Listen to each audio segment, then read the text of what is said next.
Hae-In became the gold standard for female leads. Powerful, reliable, respected. For years, if someone asked who the best female lead was, her name would almost always be part of the conversation. But is she still the character everyone should be comparing against? Because when you place her next to some other characters, the difference in how they carry themselves becomes difficult to ignore.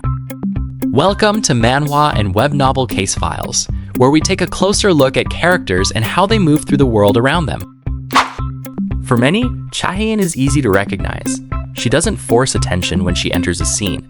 She carries herself calmly without unnecessary movement or expression. In group settings, she tends to stay composed rather than drawing focus to herself. When something is happening around her, she usually reacts to it instead of trying to take control of it. Her presence is steady in almost every situation. She doesn't change her tone or behavior drastically depending on who she is with. Even in close interactions, she remains controlled and measured. She responds naturally to what's happening without pushing the moment in a different direction. And over time, that consistency becomes one of her most noticeable traits. She feels stable, predictable in a calm way, always the same presence no matter the situation. So her impact comes from how steady she remains throughout everything. Now compare that with another type of character, one who doesn't stay on the edges of interactions. When she appears, she immediately becomes part of what's happening. She responds quickly in conversation, she engages without hesitation, and she often influences how the moment unfolds just by being involved in it. Even the way she is addressed changes how she feels in the scene. Her name is Alice von Ataraxia, the Vampire Queen, or as the main character calls her in the later chapters, Alice.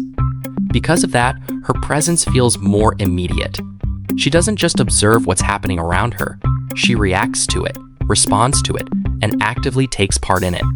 Compared to Hae-In, her behavior feels more direct and responsive in real time, more outward, more engaged, more involved in the moment itself.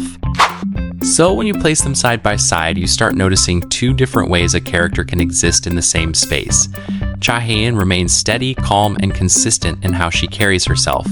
Elizabeth is more direct, more responsive, and more active in how she engages moments.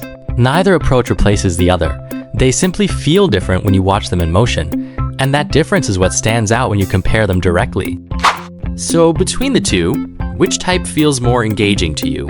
Comment silent if you feel Hae-In still deserves the top female lead spot, or comment direct if you feel that Alice is the new standard for the best female lead.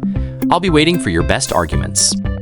Before we end this case file, YouTube tells me that most people watching these videos aren't subscribed yet. If you're enjoying this series, consider subscribing. It helps support the channel, and I genuinely appreciate it. And if you're not ready to leave just yet, there are already more case files waiting for you. More case files are on the way.